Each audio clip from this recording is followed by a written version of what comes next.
지금 계속해서 발언 내용들이 좀 들어오고 있습니다. 김용현 전 장관이 증인 선서를 했고 그리고 피청구인 즉 윤 대통령 측의 이동현 변호사가 질문을 했는데 어떤 질문 했는지가 좀 들어오고 있네요. 예, 윤 대통령에게 12.3 비상계엄 선포를 건의한 것이 맞느냐 이런 질문부터 시작을 했고요.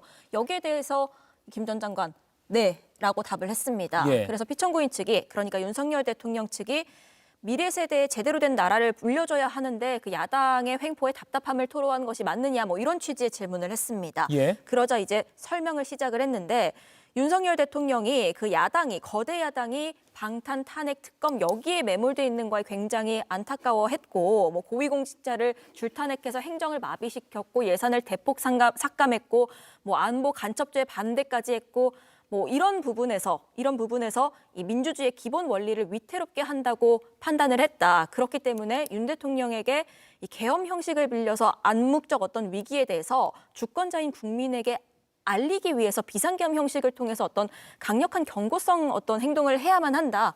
뭐 이렇게 좀 주장을 하고 있는 것으로 보입니다. 다시 한번 정리해드리겠습니다. 그러니까 피청구인 측, 윤 대통령 측 변호인이 김용현 전 장관 상대로 한 첫 질문이 12.3 비상계엄 선포에 대해서 이런 질문을 먼저 했군요. 윤 대통령에게 증인이 김용현 전 장관이 비상계엄 선포를 건의했냐라고 하니까 네라고 먼저 대답했습니다. 자신이 먼저 건의했다라고 했고요.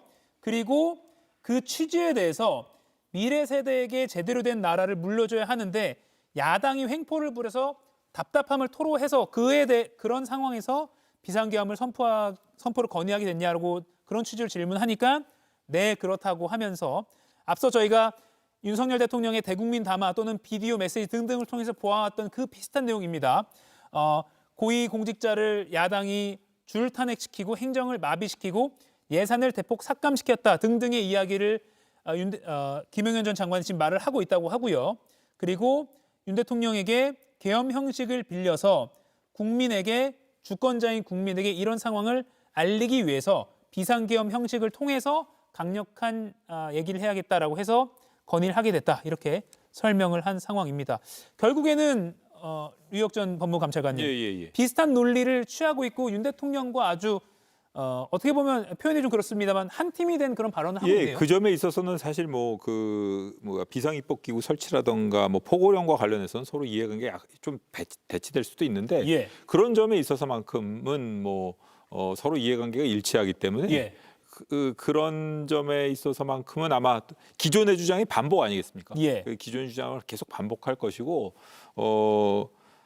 앞으로 이제 지켜봐야 될 부분은 그 비상입법기구와 설치와 관련된 그 메모, 쪽지, 메모, 그리고 그 다음에 군 동원과 관련된 것 이런 것입니다. 그리고 또 하나는 그리고 본인이 건의했다라고는 하고 있지만 그 부분이 건의를 했고 언제부터 논의가 됐는지 그런 거를 명확히 따져봐야 되고 사실은 대통령의 지시에 따른 그 이전부터 지시가 있었는지 여부에 대해서는 얘기를 안 하고 있기 때문에 그 점에 대해서도 아마 국회 측 청구인 쪽에서 질문을 할 것이고 사실 이제 증인 선서를 했기 때문에 저런 증언과 관련해 가지고 본인이 진술 거부를 하지 않고 증언 거부를 하지 않고 증언을 한 내용에 대해서는 별도의 위증 책임을 질 수도 있습니다. 그렇기 때문에 이거는 향후에 명백한 위증이 드러난다던가 단순한 입장이라던가 주장을 넘어서는 사실관계의 왜곡이 있다면 그때는 아마 청구인 측에서도 단호한 조치를 취하지 않을까 싶습니다. 지금 이렇게 답변하는 것을 국회 측 그러니까 청구인 측에서 계속 지켜보고 있고 지금 30분 시간이 끝나면 다음 30분 이제 국회 측으로 공이 넘어가기 때문에 반대심은 들어갑니다. 지금 이런 발언에 대해서 반박하는 그런 내용들을 또 쭉 이어갈 수 있을 것으로 보입니다. 그런 발언도 했거든요. 피를 토하는 심정으로 한 거다. 이런 발언도 한 걸로 지금 전해지고 있습니다. 그러네요. 윤 대통령 측의 증인 신문이 계속되고 있는데 김용현 전 장관이 피를 토하는 심정으로 한 거다라는 표현도 했다고 나와 있습니다. 그리고 또 중요한 내용이 방금 나왔습니다. 쪽지 관련한 내용인데요. 지금 그 쪽지, 문건, 하여튼 그 A4 용지, 문건을요.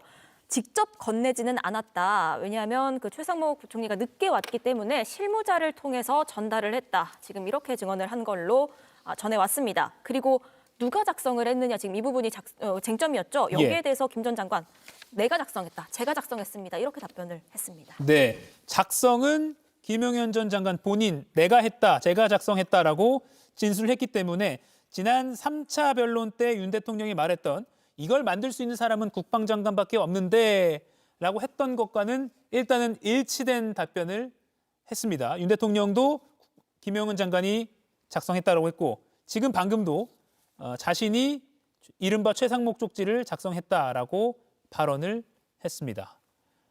네, 지금 그 국가 비상 입법기구 관련 예산을 편성할 것이라고 그 대목이 논란이 됐던 그 이른바 기획재정부 장관 쪽지 A4 용지 그 작성에 대해서 김용현 전 국방장관이 제가 작성했다라고 했고요. 최상목 당시 기획정부 장관에게 누가 전달했냐라고 했더니 늦게 와서 직접 건네진 못했고 실무자를 통해서 전달했다라고 말을 했습니다. 국회 본회의에서 최상목 당시 기획재정부 장관이 발언한 내용을 기억해 보면 그때 너무 정신이 없어서 기억은 안 나지만 누군가 이렇게 쪽지를 나에게 전달해줬다라는 취지로 그 전달자에 대해서는 조금 흐리는 취지로 발언했었는데 김용현 전 장관도 오늘 보니까 실무자를 통해서 전달했다 이렇게 표현을 했군요.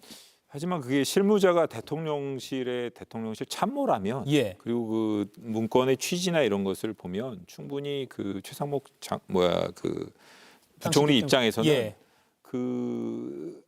이 계엄 그리고 또 계엄 관련 회의를 하지 않았습니까? 예. 그리고 본인이 직접 가가지고 대통령께 계엄 관련해가지고 이게 좀 문제가 있다는 취지로 이야기도 했었다고 하니까 네. 그런 가운데서 뭐 전달을 받았다면 그리고 전달하는 사람이 뭔가 얘기를 했을 겁니다. 예. 그런 문건을 비서관의 입장에서 이 당신 이렇게 하시오 이렇게 할 수도 없는 것이고 네. 대통령께서 이걸 전달해 드리랍니다. 뭐 이런 취지 말을 했을 것 같은데 아하. 그런 거를 전부 다 종합해 보면 네.